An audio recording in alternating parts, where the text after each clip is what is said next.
ആന്റണി ചേട്ടനുമായിട്ടൊക്കെ combination scene of course കാണുമല്ലോ. കാണും. കാണണമല്ലോ. അപ്പൊ തന്നെയുമല്ല എന്നിരുന്നാൽ തന്നെ പറങ്ങട് ബാക്കി. അപ്പം എങ്ങനെ ഉണ്ടായിരുന്നു പുള്ളിയായിട്ടുള്ള ആ ഒരു കോമ്പിനേഷൻ? അയ്യോ അല്ല, ഞങ്ങൾ ആക്ച്വലി വർഷങ്ങളായിട്ട് അങ്കമാലി ഡയറീസ് ഇറങ്ങിയപ്പോൾ തൊട്ടേ എനിക്ക് പെപ്പനെ പരിചയമാണ്. അപ്പൊ അന്ന് തൊട്ടേ ഞങ്ങൾ വളരെ നല്ല സുഹൃത്തുക്കളാണ്.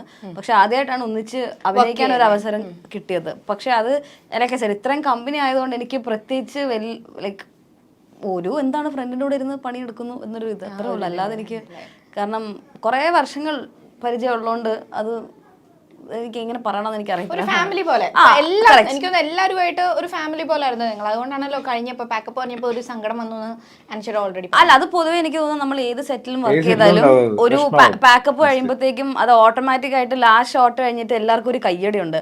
ആ കയ്യടി കേൾക്കുമ്പോഴത്തേക്കും പെട്ടെന്ന് കണ്ണൊക്കെ ഇങ്ങനെ പറഞ്ഞാൽ അയ്യോ കഴിഞ്ഞല്ലോ എന്നുള്ളൊരു സാധനം വരും. അതിപ്പം ഏത് സെറ്റിൽ പോയാലും അതിപ്പം ഒരു 3 ദിവസം പണിയാണെങ്കിലും ഒരു 50 ദിവസത്തെ പണിയാണെങ്കിലും ആ ഫീലിംഗ് എപ്പോഴും സെയിം ആണ് ഉണ്ടാകുക. ഇപ്പം ഞാൻ ആദ്യമേ ചോദിച്ച പോലെ 12 വർഷത്തോളം ചേച്ചി ഇപ്പോൾ ഇൻഡസ്ട്രിയിൽ ഉണ്ടല്ലോ. അപ്പോൾ ചേച്ചി ചൂസ് ചെയ്യുന്ന മൂവീസ് ഭയങ്കര റെയർ ആയിട്ടുള്ള ഒരു മൂവീസ് ഒക്കെയാണ് ചൂസ് ചെയ്യുന്നത്. എന്നാ ഇങ്ങനെ ചൂസ് ചെയ്യുന്നത്? റെയർ ആയിട്ടൊന്നല്ല, വരുന്ന അവസരം അത്രയും ചെറുതായതുകൊണ്ടാണ്, അല്ലാതെ വേറെ ഒന്നും അല്ല. പഠനം ഉണ്ടല്ലോ പുള്ളിക്കാരിക്ക്. പിന്നെ സൈഡിൽ PhD കൂടെ ഉള്ളതുകൊണ്ട് അല്ല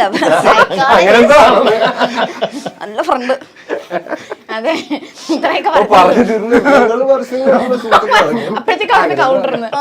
അല്ല ബേസിക്കലി പലർക്കും എനിക്ക് തോന്നുന്നു ആ സമയത്ത് കല്യാണം കഴിഞ്ഞപ്പോഴത്തേക്ക് എല്ലാവരും വിചാരിച്ചു ഞാൻ അഭിനയം നിർത്തിപ്പോയി. പിന്നെ ഡയറക്ഷനും വന്നു.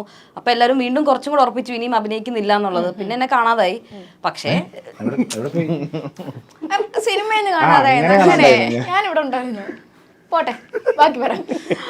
വീണ്ടും ഫ്ലോ പോയി ഇല്ല. അപ്പം അതുകൊണ്ട് എനിക്ക് തോന്നുന്നു ഞാൻ സംസാരിച്ച ഇൻഡസ്ട്രിയിൽ തന്നെ കുറെ ആൾക്കാർ ചോദിക്കും അയ്യോ ഇപ്പോഴും അഭിനയിക്കുന്നുണ്ടോ, ഇപ്പോഴും ചെയ്യുന്നുണ്ടോ എന്നാണ്. അപ്പം ആ വരുന്ന കൂട്ടത്തിൽ എനിക്ക് തോന്നുന്നു എനിക്ക് ഇഷ്ടപ്പെട്ട കുറച്ച് പടങ്ങളാണ് ഈ ഇടയ്ക്കായിട്ട് ഞാൻ അഭിനയിച്ചത്. സോ PhD കഴിയുമ്പോഴത്തേക്കും ഇതേപോലെ ഓരോ വർഷം ഇങ്ങനത്തെ നല്ല നല്ല പടങ്ങൾ കൊടുക്കാൻ പറ്റുവാണെങ്കിൽ എന്താണ് PhD കഴിയുമ്പോഴത്തേക്കും തിരിച്ച് ഫുൾ ഓൺ സിനിമയിലേക്ക് മാത്രം ഫോക്കസ് ചെയ്യാനാണ് എൻ്റെ ഉദ്ദേശം. അതെ, ഞങ്ങളെ എന്നും കാണും കേട്ടോ. ഞങ്ങള് കടന്നൊന്നും പോയിട്ടില്ല, ഇവിടെ തന്നെ ഉണ്ട്. ഇനി ഇദ്ദേഹത്തിന് പറഞ്ഞു ഇദ്ദേഹത്തിന് അല്ലെങ്കിൽ അറിയാൻ ഇവിടെ തന്നെ ഉണ്ടെന്ന്. പിന്നെന്താ എന്നാലും ആ ഒരു ലുക്ക് അങ്ങോട്ടങ്ങ് പോയത്. വേറെ സംസാരിച്ചാണ്. പുള്ളിക്കാരി സെറ്റാണ് പരിപാടി, വേറെ റേഞ്ചാ. കുറച്ചുകൂടി പറയട്ടെ വേണ്ടെന്നൊക്കെ. ഓക്കെ, വിട്ടേരെ അവിടെ വിട്ടേരെ.